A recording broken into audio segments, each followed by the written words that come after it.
Hello my dear student, আজকে একটা নতুন চ্যাপ্টারের এমসিকিউ শুরু করছি। সেই চ্যাপ্টারটা হচ্ছে ফ্রিকশান বা ঘর্ষণ। এর আগে আমরা ভেক্টর, তারপরে ভৌত রাশির পরিমাপ এবং মাত্রা, একমাত্রিক গতি, নিউটনের গতিসূত্র, কার্যশক্তি, তারপরে স্থিতিবিজ্ঞান, দৃঢ় বস্তুর ঘূর্ণন, প্রত্যেকটা চ্যাপ্টারের এমসিকিউ দেখেছি। যারা ওই ভিডিওগুলো এখনও দেখোনি অবশ্যই এই তোমাদের যে সেমিস্টার 1 এক্সাম তার আগে দেখে নেবে। আর আজকে শুরু করছি ঘর্ষণ বা ফ্রিকশন।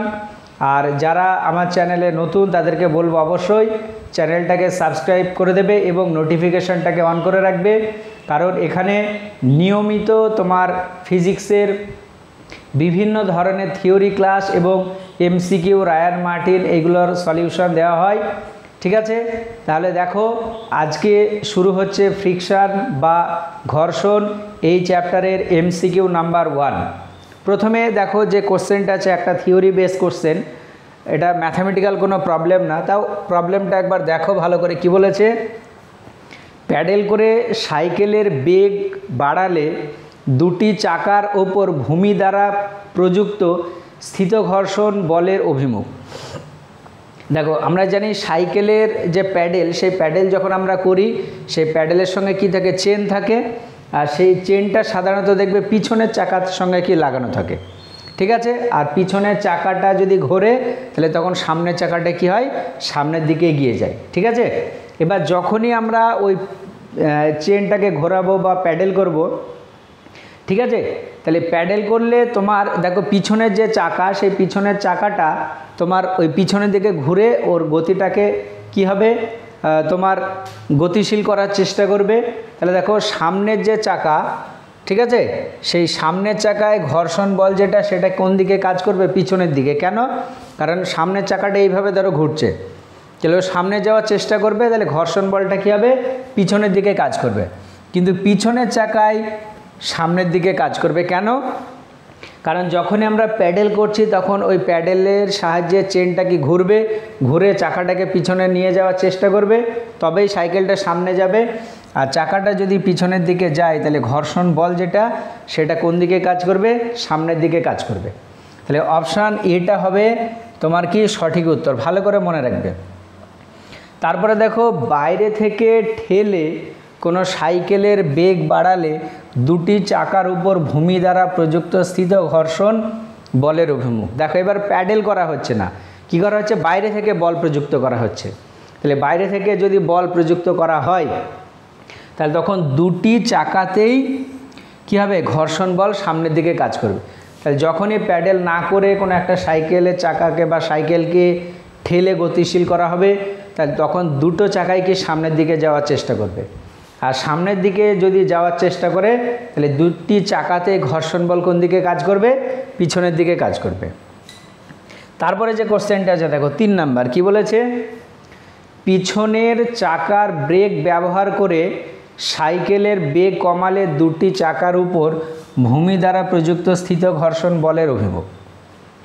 দেখো ফার্স্ট যে প্রবলেমটায় সেটা কি বলা হয়েছিল, প্যাডেল করে চাকার গতিবেগটাকে বৃদ্ধি করা হচ্ছিল। আর এখানে ব্রেক কষে তোমার কি করা হচ্ছে, ওই সাইকেলের দেখো পিছনের চাকায় ব্রেক কষা হচ্ছে। ব্রেক আমরা জানি দুটো চাকাতেই থাকে, কিন্তু ব্রেকটা এখানে কোন চাকায় লাগানো হচ্ছে বা কোন চাকাতে ধরা হচ্ছে, বা মানে পিছনের চাকাতে, বাঁ হাতে যে ব্রেকটা থাকে। তাহলে তখন ওই প্রথম কেসটা যেটা ছিল তার কি হবে, উল্টো দিকে হবে। তাহলে এখানে দেখো সামনের চাকায় সামনের দিকে এবং পিছনের চাকায় কোন দিকে হবে, পিছনের দিকে ঘর্ষণ বল কাজ করবে। বোঝা গেল? এরপরে 4 নম্বরে যে প্রবলেমটা আছে, এটা দেখো একটা ম্যাথামেটিক্যাল প্রবলেম, এটা এবার আমরা একটু ভালো করে দেখব। দেখো কোশ্চেনটা বলেছে 0.1 কেজি ভরের একটি ব্লকের ওপর অনুভূমিক দিকে 5 নিউটন বল প্রয়োগ করে ব্লকটিকে একটি দেওয়ালের গায়ে চেপে ধরে রাখা হয়েছে।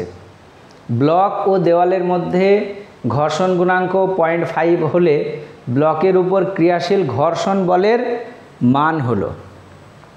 তাহলে ভালো করে দেখো, এটা একটা তুমি ধরে নাও কি ব্লক, এটা একটা ধরো দেওয়াল, সেই দেওয়ালে একটা এরকম কি করা হয়েছে, ব্লক, তাকে চেপে ধরে রাখা হয়েছে। তুমি ধরে নাও এটা একটা ব্লক, একে এই দিক থেকে একটা কি করা হয়েছে, বল প্রয়োগ করা হয়েছে, সেই বলটা বলে দিয়েছে কত, 5 নিউটন। তাহলে এইভাবে বল প্রয়োগ করে কি করা হয়েছে, চেপে ধরে রাখা হয়েছে। কেন? কারণ এর যে ওজন, সেই ওজনটা কোন দিকে কাজ করবে, নিচের দিকে কাজ করবে। ওজন mg নিচের দিকে কাজ করবে, সেই ওজনটা দেখো এই বস্তুটাকে দেওয়াল বরাবর নিচের দিকে নিয়ে আসার চেষ্টা করবে। তাহলে এ যখনই নিচের দিকে নামার চেষ্টা করবে, এখানেই ব্লক আর দেওয়ালের সংস্পর্শ তলায় কী হবে, একটা ঘর্ষণ বল কাজ করবে। আমরা জানি ঘর্ষণ বল সবসময় বস্তুর গতির বিপরীত অভিমুখে কাজ করে। তাহলে দেখো উপরের অভিমুখে কী হবে, একটা ঘর্ষণ বল কাজ করবে। ঠিক আছে, এইবার দেখো ওই ব্লকটাকে এবার কি করা হয়েছে, স্থির করে রাখা হয়েছে বলটা প্রয়োগ করে। তার মানে ওই ঘর্ষণ বলটা ওই বস্তুটাকে নিচে পড়া থেকে কি করবে, আটকাবে। তার মানে যেহেতু ঘর্ষণ বলটা আটকাচ্ছে, তাহলে তখনই আটকাবে যদি ঘর্ষণ বল এফটা এমজির সঙ্গে কি হয়, সমান হয়। কারণ এটা উপরে ওঠা মানে কাজ করছে আর এটা নিচে, দুটো যদি পরস্পর সমান হয় তবে সাম্যাবস্থায় থাকবে বা এই ব্লকটা ওই জায়গায় স্থির থাকবে। তাহলে ঘর্ষণ বল এফ এটা সমান দেখো কি হবে, এমজি। এম এর ভ্যালু এখানে কত বলে দিয়েছে, 0.1, আর জি এর ভ্যালু দেখো বলা আছে, বা জি এর ভ্যালু আমরা জানি কত হয়, 9.8। তাহলে এটার সমান কত, 0.98 অত নিউটন। তাহলে এতটা পরিমাণে কী হবে, ঘর্ষণ বল কাজ করবে। এটা দেখো অপশান বিটা হচ্ছে তোমার সঠিক উত্তর। তারপরে 5 নম্বরে যে কোশ্চেনটা আছে কি বলেছে, একজন লোক পশ্চিম থেকে পূর্ব দিকে হাঁটছে, এক্ষেত্রে ঘর্ষণ বল কাজ করে। পশ্চিম দিক থেকে কী হচ্ছে, পূর্ব দিকে হাঁটছে, তাহলে ঘর্ষণ বল কোন দিকে কাজ করবে। পশ্চিম থেকে যদি পূর্ব দিকে হাঁটার চেষ্টা করে, তাহলে ওর যে পা, সে পা দেখো কী হবে, পূর্ব দিকে একটা কি করবে, বল প্রয়োগ করবে। তাহলে পূর্ব দিকে যদি বল প্রয়োগ করে, তাহলে ওখানে দেখো ঘর্ষণ বল কোন দিকে কাজ করবে, ও দেখো পশ্চিম দিক থেকে কি পূর্ব দিকে হাঁটছে, তাহলে ঘর্ষণ বল কোন দিক থেকে কোন দিকে কাজ করবে, পশ্চিম দিক থেকে পূর্ব দিকেই কাজ করবে। কারণ মানুষের পা এরকম কোণ করে কি করে, একটা বল প্রয়োগ করে, সেই বলের জন্যই কিন্তু মানুষ সামনের দিকে কি হেঁটে এগিয়ে যায়। আর আমরা জানি ঘর্ষণ বল সবসময় বস্তুর গতির বিপরীত অভিমুখে কাজ করে। তাহলে এখানে ওই ঘর্ষণ বল যেটা কাজ করবে সেটা হচ্ছে পশ্চিম দিক থেকে পূর্ব দিকে। তারপরে যে কোশ্চেনটা আছে দেখো, এটা একটা ম্যাথমেটিক্যাল প্রবলেম, প্রবলেম নাম্বার 6। কি বলেছে, একটি নততলের নতিকোণ থিটা, এই নততলের উপরের অর্ধাংশ মসৃণ এবং পরের অর্ধাংশ অমসৃণ। তাহলে একটি বস্তুকে নততলের শীর্ষবিন্দুতে স্থির অবস্থা থেকে ফেলা হলে সেটি নততলের পাদদেশে এসে স্থির হয়। ব্লক ও নততলের নিম্নাংশের ঘর্ষণ গুণাঙ্ক হবে। তাহলে দেখো প্রথমে আমরা একটা নততল অঙ্কন করে নিই। তাহলে এখানে আমরা একটা এরকম নততল অঙ্কন করছি। এই নততলের যে নতিকোণ সেটাকে দেখো বলে দিয়েছে কত, থিটা। নততলের নতিকোণ কত, থিটা। এবার একে দুটো ভাগে ভাগ করছি, তাহলে উপরের যে অর্ধাংশ সেটাকে মসৃণ, কারণ এখানে ঘর্ষণ গুণাঙ্ক মিউ এর ভ্যালু কত, 0। এবার তুমি ধরে নাও একটা বস্তু প্রথমে এখানে আছে, তাহলে এইখানে যখন আছে তার বেগ কত, 0, তাই না।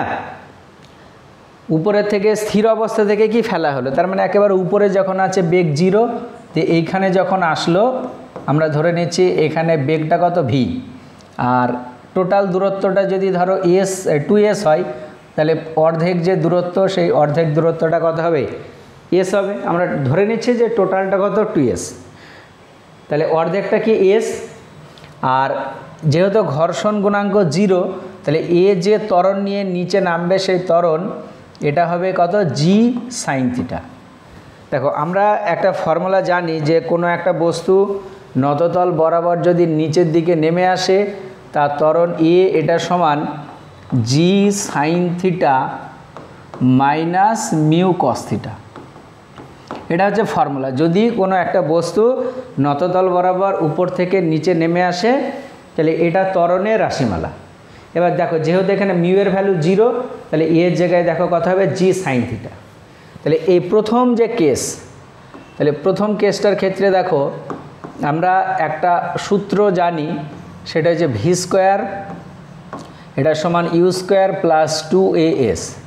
এটা যদি অ্যাপ্লাই করি তাহলে কি হবে, তাহলে এখানে অন্তিম গতিবেগটা কত ভি, তাহলে ভি স্কোয়ার, প্রাথমিক গতিবেগটা 0, তাহলে 0 স্কোয়ার প্লাস 2 ইন্টু এর জায়গায় দেখো কত জি সাইন থিটা, আর সরণ যেটা সেটা কত এস। তাহলে এখান থেকে দেখো এটা ভি স্কোয়ারের ভ্যালু পেয়ে গেলাম। এবার তারপরে এই অংশটুকু দেখো এটাও হচ্ছে কত এস। এখানে যখন সে আসলো এই জায়গাটায় এসে এবার বস্তুটা কী হয়ে গেল স্থির, আমরা ধরে নিচ্ছি তার অন্তিম গতিবেগ ভি ড্যাশ, তাহলে এটা কী হবে 0 হবে। এবার দেখো এই অংশটুকুতে যেহেতু ও এসে আস্তে আস্তে স্থির হয়ে গেছে, তার মানে সে কীভাবে চলেছে, মন্দন নিয়ে চলেছে। তাহলে মন্দনের রাশিমালাটা মনে রাখবে, এ সমান g into mu cos theta minus কত সাইন থিটা। নততল বরাবর যদি একটা বস্তু পড়ে ত্বরণ যদি হয়, সেই ত্বরণের ভ্যালু এইটা, কিন্তু যদি মন্দন নিয়ে পড়ে তাহলে তখন এই মিউ কস থিটা মাইনাস কত সাইন থিটা, এটা ফর্মুলা। এবার এখানে দেখো কণাটার গতিবেগ ভি আর এখানে কত ভি ড্যাশ। এই সেকেন্ড কেসটাতে যদি আমরা ওই সূত্রটা অ্যাপ্লাই করি তাহলে সেটা কি আসবে, দেখো দেখো ভি ড্যাশ তার স্কোয়ার, এটা সমান প্রাথমিক বেগ ইউ, সেই ইউ এর জায়গায় এখানে কত ভি। এই কেসটার ক্ষেত্রে দেখো এটা প্রাথমিক বেগ, এটা অন্তিম বেগ, তাহলে ভি স্কোয়ার মাইনাস হবে যেহেতু মন্দন 2 ইন্টু এর জায়গায় দেখো g into mu cos theta minus sine theta into এখানে কথা হবে এস হবে। ঠিক আছে, এবার দেখো এইটা 0, এবার এইটাকে তুমি যদি এই দিকে নিয়ে আসো বা ভি স্কোয়ার সমান দেখো আমরা এটা লিখতে পারবো 2g into mu cos theta minus sine theta into এখানে কত এস, এটা আসবে। এবার দেখো ভি স্কোয়ারের ভ্যালু এখানে একটা পেয়েছি, তাহলে দুটো ভি কি সেম, তাহলে এই ভি স্কোয়ারের ভ্যালুটা যদি আমরা এখানে বসাই তাহলে 2g সাইন থিটা ইন্টু আবার কি আছে এস, এটা সমান 2g into mu cos theta minus sine theta into হচ্ছে কত এস। তাহলে এস কেটে গেল, 2g কেটে গেল, তাহলে দেখো বাম দিকে কী পড়ে থাকছে সাইন থিটা, এটা সমান ডান দিকে মিউ কস থিটা মাইনাস হচ্ছে কত সাইন থিটা। আচ্ছা, এই সাইন থিটাকে যদি আমরা এই দিকে নিয়ে আসি তাহলে দেখো 2 সাইন থিটা, আর এই দিকে যে কস থিটাটা আছে নিচে নামিয়ে দিলাম, তাহলে এটা সমান কত মিউ, তাহলে দেখো 2 ট্যান থিটা এটা সমান কত মিউ। আর আমাদেরকে জানতে চেয়েছে এই নিম্নাংশের ঘর্ষণ গুণাঙ্ক কত হবে, তাহলে ঘর্ষণ গুণাঙ্ক মিউ, এটা সমান কত আসছে 2 ট্যান থিটা, তাহলে মিউ সমান 2 ট্যান থিটা। দেখো ফার্স্ট অপশানটা আছে, তাহলে ফার্স্ট অপশানটা হচ্ছে কি তোমার সঠিক উত্তর। ভালো একটা এমসিকিউ, ভালো করে মনে রাখবে। কিভাবে করলাম টেকনিকটা একটু ভালো করে দেখে নাও, যেরকম কোশ্চেনে বলবে ঠিক সেরকমভাবেই ক্যালকুলেশন করবে, তাহলে ঠিক মিলে যাবে। আচ্ছা, 7 নম্বরের যে এমসিকিউটা আছে দেখো কি বলেছে, কি আছে, এম ভরের একটি বস্তু আনত তলে স্থির অবস্থায় আছে, বস্তু ও তলের মধ্যে ঘর্ষণ গুণাঙ্ক মিউ হলে ব্লকটি নিজের ওজনের ক্রিয়ায় নিম্নমুখে গতিশীল হবে যখন নতিকোণ সেটা জানতে চেয়েছে। দেখো আমরা জানি স্থিতিকোণ বা বিরামকোণের ক্ষেত্রে, বা এই ব্যাপারটা একটু ভালো করে মনে রাখবে, সব ক্ষেত্রে কাজে লাগবে। একটা ধরো নততল, সেই নততলের নতিকোণ থিটা, এই নততলের উপরে একটা বস্তু এই জায়গাটায় রাখা আছে, তাহলে এই বস্তুটার যে ওজন mg সেটা নিচের দিকে কাজ করবে, আর এই নততলের উপরে যদি আমরা এরকম একটা লম্ব টানি তাহলে এই লম্বের সঙ্গে mgর যে কোণ সেই কোণটা কত হবে থিটা, তাহলে ওজনের এই বরাবর একটা উপাংশ হবে mg cos থিটা, আর এই দিকে একটা উপাংশ হবে সেটা হচ্ছে mg sin থিটা, আর এই বরাবর একটা কাজ করবে লম্ব প্রতিক্রিয়া বল n। এবার দেখো এই বস্তুটা mg sin থিটাটা নিচের দিকে নামানোর চেষ্টা করবে, তাহলে এই দিকে ঘর্ষণ বল কাজ করবে, তার উল্টো দিকে মিউ ইন্টু n ইন্টু দেখো এটা সমান দেখো কি আসবে মিউ mg cos থিটা বা মিউ ইন্টু nই ধরো যদি থাকে। এবার বা এটাকে আমরা এখানে এটা লিখছি মিউ mg cos থিটা, ঠিক আছে। এইবার দেখো কোনো একটা বস্তু নততলের উপরে সাম্যাবস্থায় থাকবে কখন, যদি mg sin থিটা আর মিউ mg cos থিটা পরস্পর সমান হয় আর n আর mg cos থিটা পরস্পর কী হয়, সমান হয়। তাহলে যদি এরা পরস্পর সমান হয় তবে কি সাম্যাবস্থায় থাকবে, আর যদি সমান না হয় mg sin থিটাটা যদি বেশি হয় তাহলে নিচের দিকে পড়বে। বা দেখো যে কোনো একটা বস্তুকে নততলের উপরে যদি রাখা থাকে, আমরা যদি নততলের নতিকোণ থিটার ভ্যালুটা আস্তে আস্তে বৃদ্ধি করতে থাকি, তাহলে একটা সময় ওই নততলের উপরে যে বস্তুটা আছে সেই বস্তুটাকে নিচের দিকে পড়তে শুরু করবে। তাহলে সাম্যাবস্থায় থাকলে কী হবে, mg sin থিটা এটা সমান কী হবে, মিউ mg cos থিটা। এটা হচ্ছে সাম্যাবস্থার কি শর্ত। তাহলে এখানে mg ধরো আমরা যদি কেটে দিই, তাহলে এখানে থেকে দেখো কি আছে, সাইন থিটা বাই ওইদিকে দেখো cos থিটাটা এদিকে চলে আসলো, তাহলে এটা মিউ, তাহলে দেখো কি আছে, মিউ সমান কত, ট্যান থিটা। বা এখান থেকে যদি আমরা থিটা ক্যালকুলেশন করি তাহলে ট্যান ইনভার্স অফ কত, মিউ। তাহলে যদি থিটার ভ্যালুটা ট্যান ইনভার্স অফ মিউ এর সঙ্গে সমান হয় তবেই বস্তুটা সাম্যাবস্থায় থাকবে। এবার যদি ধরো থিটার ভ্যালুটা সামান্য পরিমাণে বৃদ্ধি হয়, ঠিক আছে, তাহলে থিটার ভ্যালু যদি ট্যান ইনভার্স অফ মিউ এর থেকে বেশি হয় তাহলে তখন ওই বস্তুটা নততল বরাবর কী হবে, নিচের দিকে নামতে থাকবে বা নিচের দিকে কী হবে, গতিশীল হবে। তাহলে দেখো এখানে থিটা এটা greater than equal to greater than কী হবে, tan inverse of mu. Option এটা হচ্ছে সঠিক উত্তর, ঠিক আছে। আচ্ছা, এই গেল 7 নম্বরের প্রবলেম। এরপরে যে প্রবলেমটা আছে সেটা আমরা দেখব। 8 নম্বরেরটা দেখো,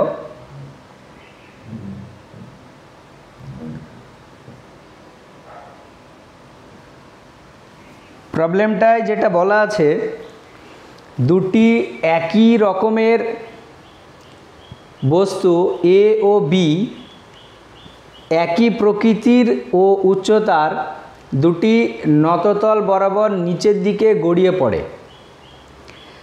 নততল দুটির নতিকোণ যথাক্রমে 30 ডিগ্রি ও 60 ডিগ্রি।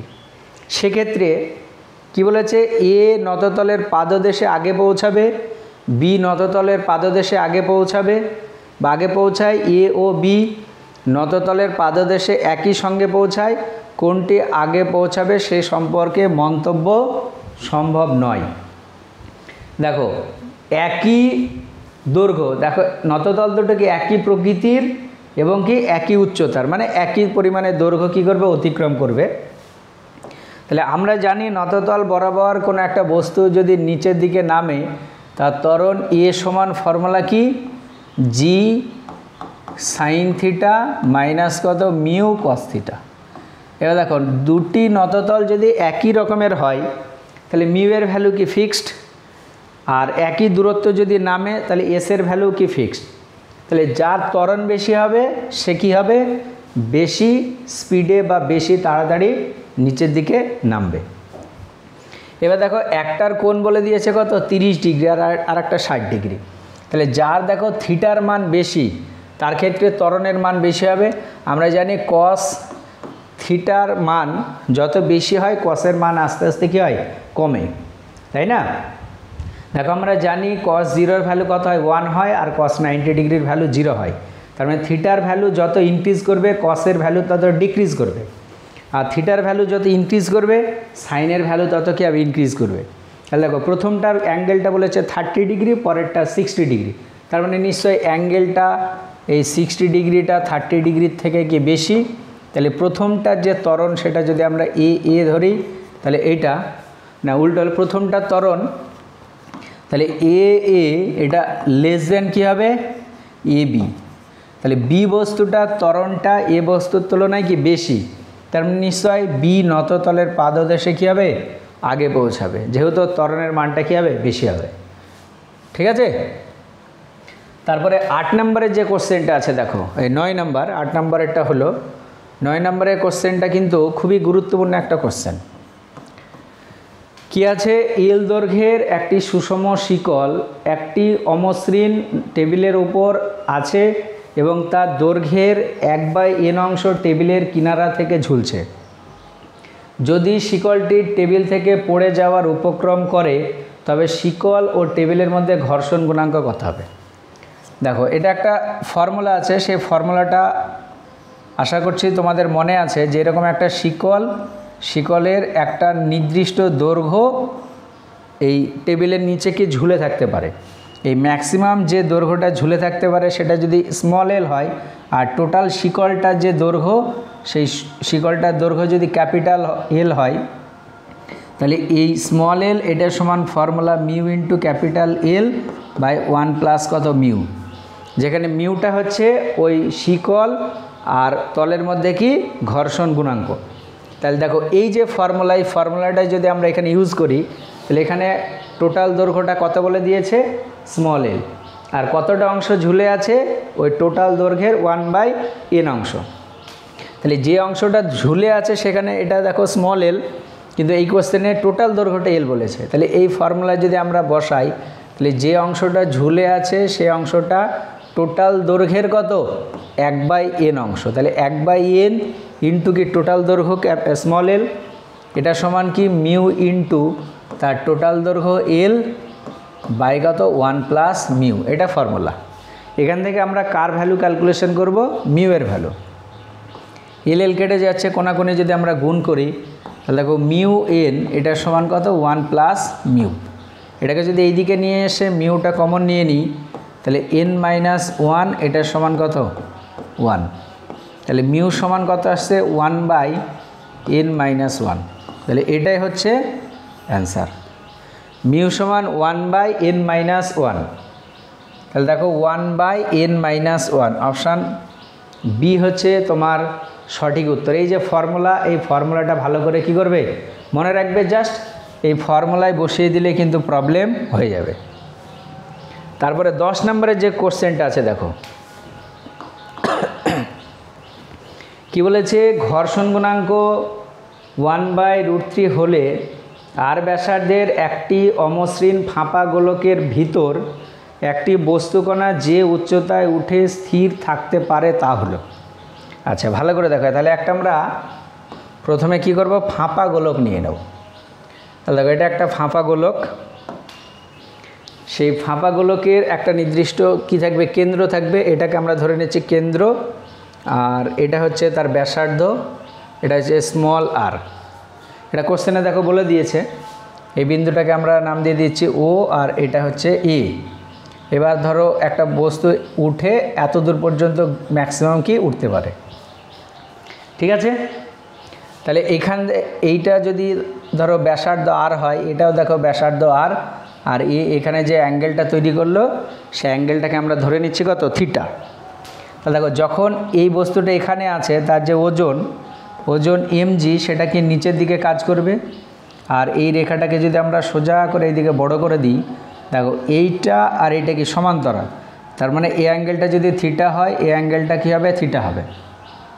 এই যে ওজন, তার এই বরাবর দেখো একটা উপাংশ থাকবে, সেটা কত mg cos থিটা, আর তার সঙ্গে লম্বভাবে আর একটা উপাংশ থাকবে, সেটা হচ্ছে এই বরাবর, এটা হচ্ছে mg sin থিটা, এই তো। এবার দেখো mg sin থিটা যেটা, সেটা বস্তুটাকে এই গোলক বরাবর নিচে নামানোর চেষ্টা করবে, আর ঘর্ষণ বল কী হবে, তার বিপরীত অভিমুখে কাজ করবে।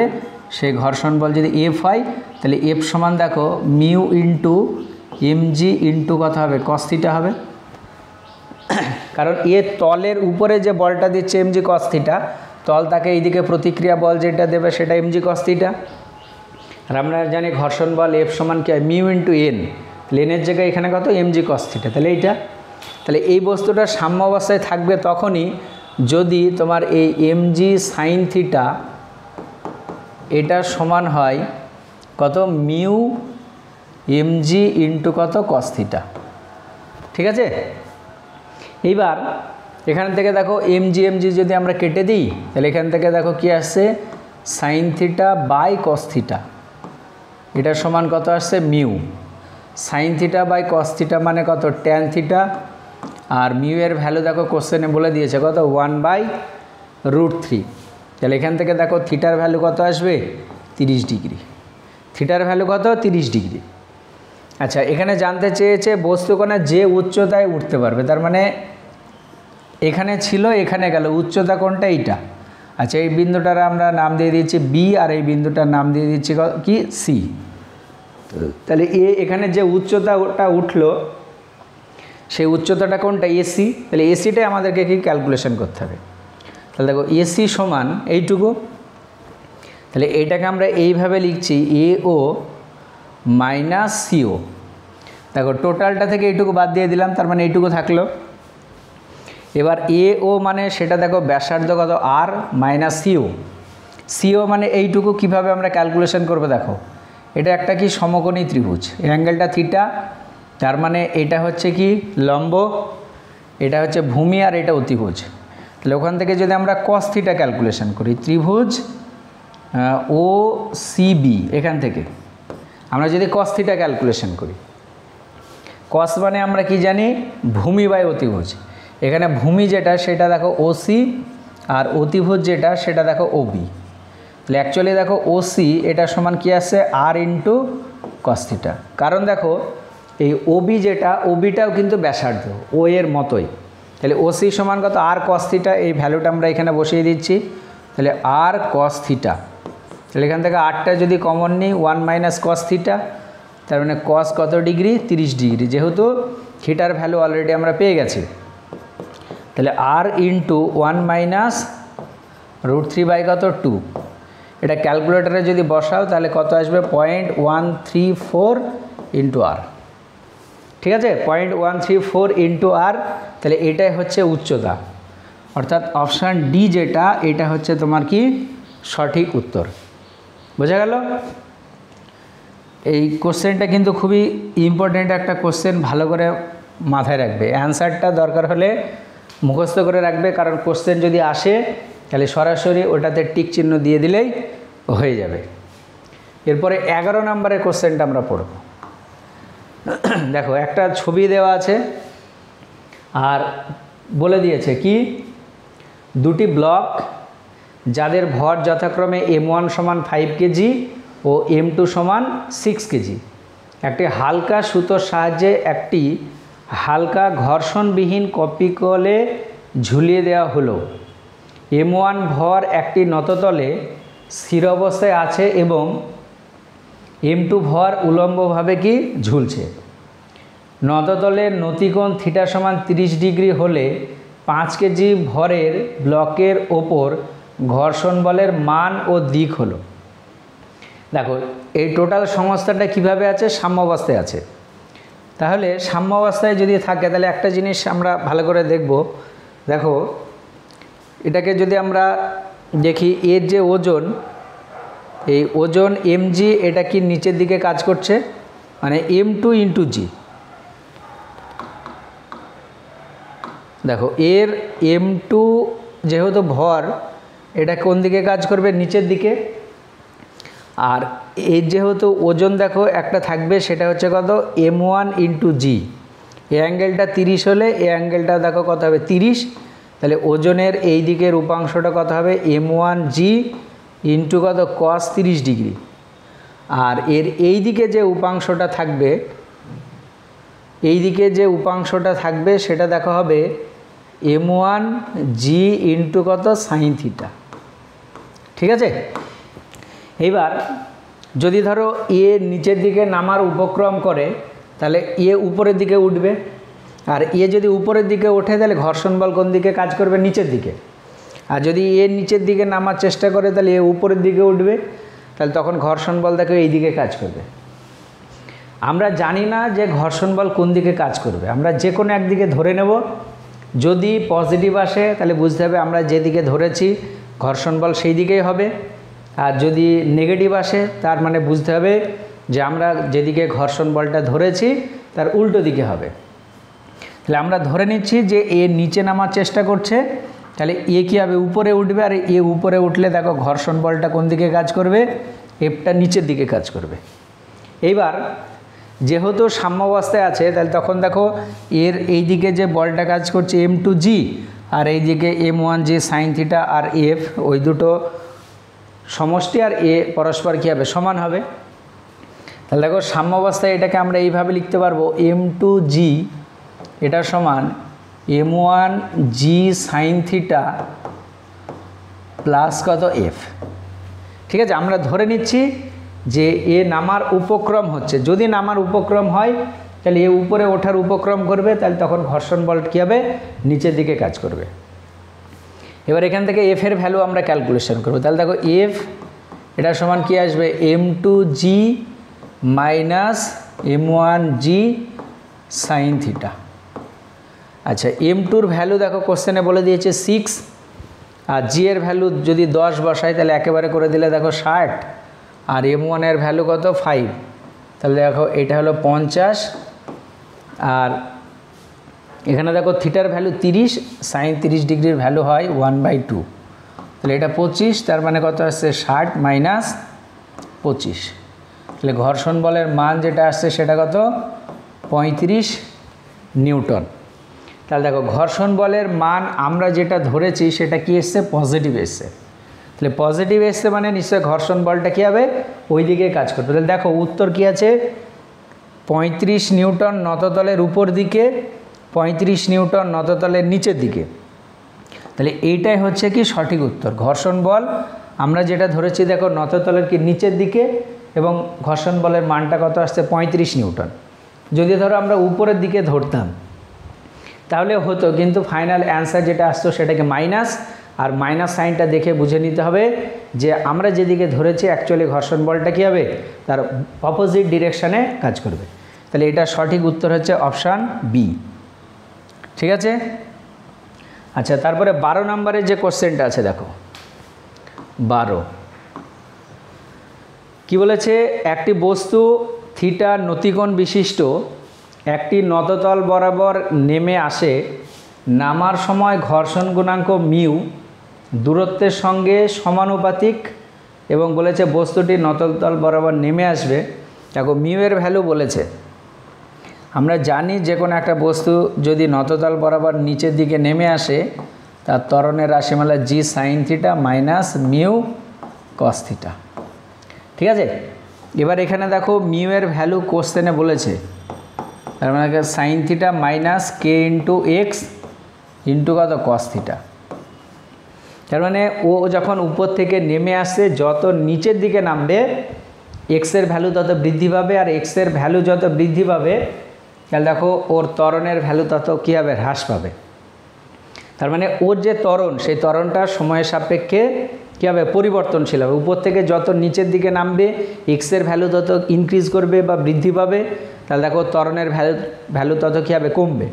তাহলে ওর যে ত্বরণ সেই ত্বরণের ভ্যালুটা আস্তে আস্তে কী হবে বৃদ্ধি পাবে। অ্যাকচুয়ালি ও পরিবর্তনশীল ত্বরণ নিয়ে কী হবে নিচের দিকে নামবে।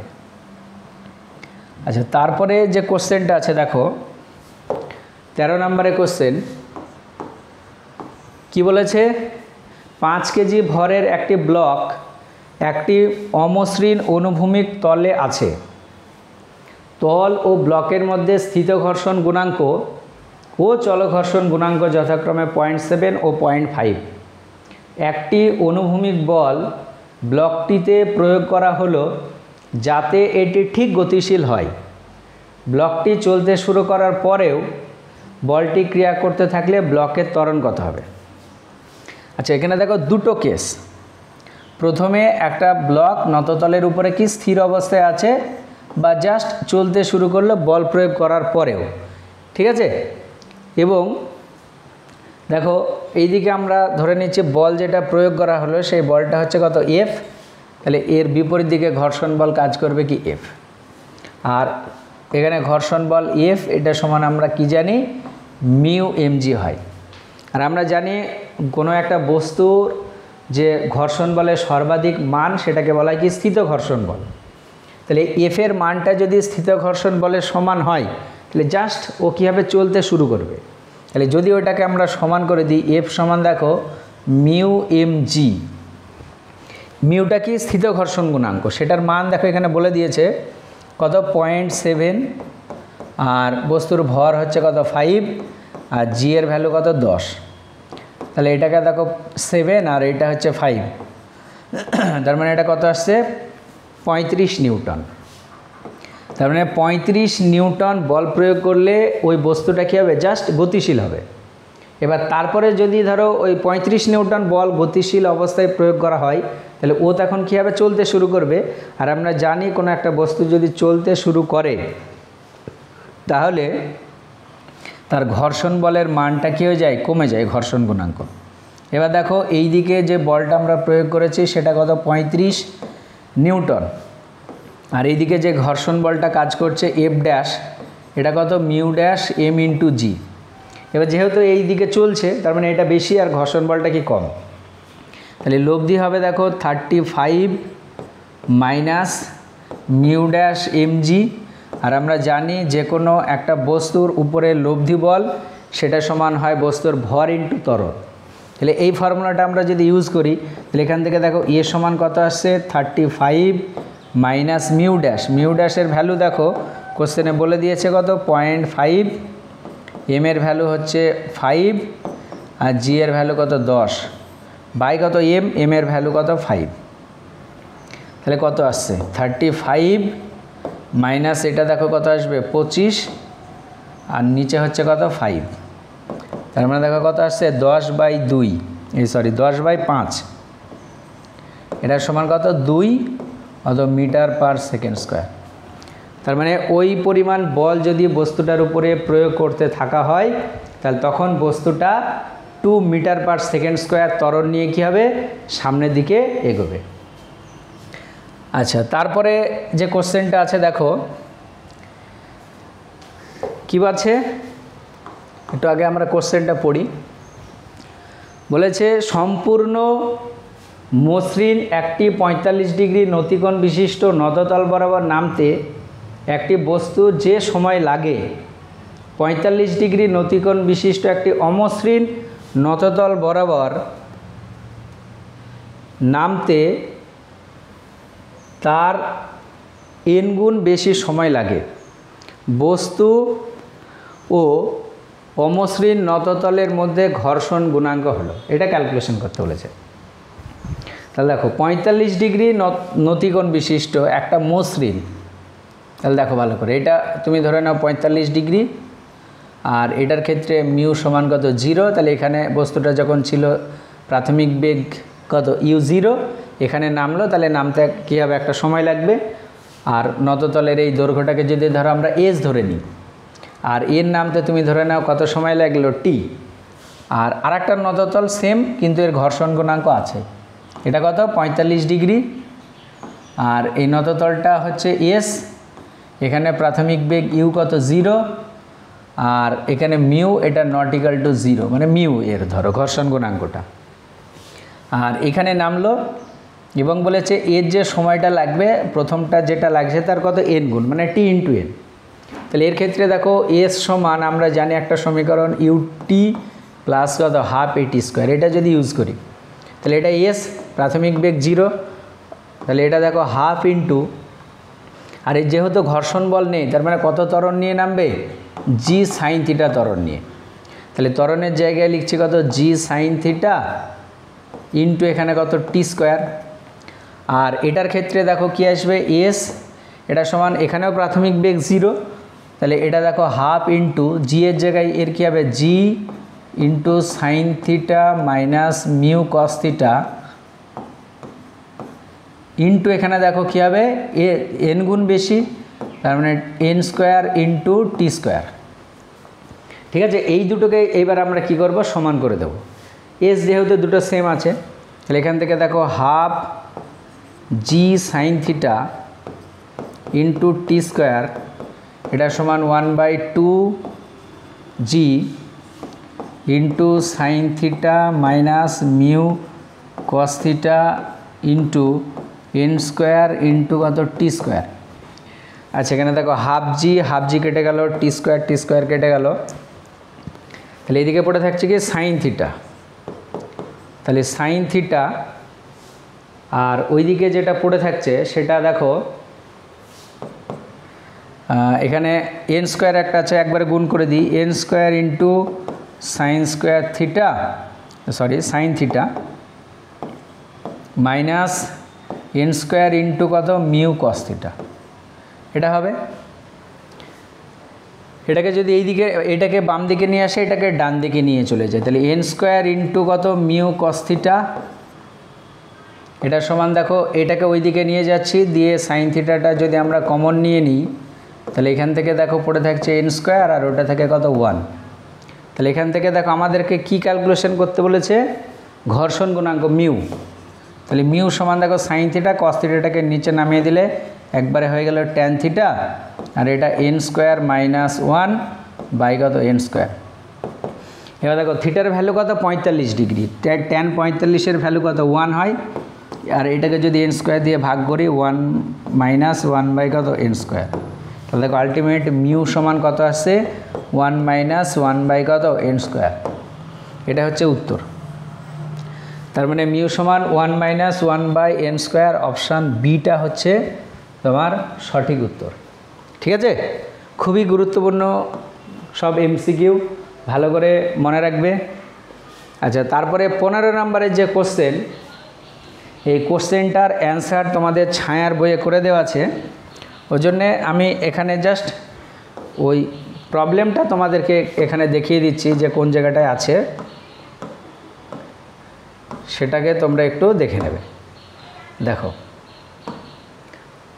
এটা হচ্ছে কোশ্চেনটা,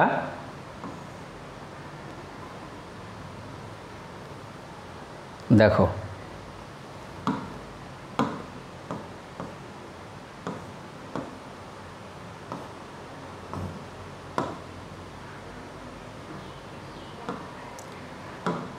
তোমাদের এখানে উদাহরণ 6 নম্বরের যে কোশ্চেন সেটা এখানে করে দেওয়া আছে। দেখো সেম কোশ্চেন, এটা দেখো এটা হচ্ছে কোশ্চেন, আর উত্তর এখানে তোমাদের বইয়ে করে দেওয়া আছে, তোমরা জাস্ট এটা দেখে নেবে তাহলেই হবে। ঠিক আছে, টোটাল এই কোশ্চেনটারই উত্তর এখানে করে দেওয়া আছে 15 নম্বরের। তোমরা তোমাদের কাছে যে বইটা আছে সে বইটা একটু দেখে নেবে, পেজ নাম্বারটা এখানে ওঠেনি। ঠিক আছে, পেজ নাম্বারটা এখানে ওঠেনি, তোমরা উদাহরণ 6 বা 7 ওই নততলের পরে যেটা আছে, নততল বিশিষ্ট একটা কোনো নততল বরাবর যদি কোনো বস্তু নামে, তার যে ত্বরণের রাশিমালা আছে ওই জায়গার পরে তোমরা এটা পেয়ে যাবে, উদাহরণের কোশ্চেনটা দেখে নেবে তাহলেই হয়ে যাবে। ঠিক আছে, আর এখানে দেখো করে দেওয়া আছে, তোমরা এটাকে একটা স্ক্রিনশট নিয়ে এখানেও দেখতে পারো। বোঝা গেল? তাহলে আজকের ভিডিও এই পর্যন্তই। নেক্সট ভিডিওতে পরে যেগুলো আছে সেগুলো করে দেব। আর যদি ভিডিওটা ভালো লাগে তাহলে অবশ্যই একটা লাইক করবে।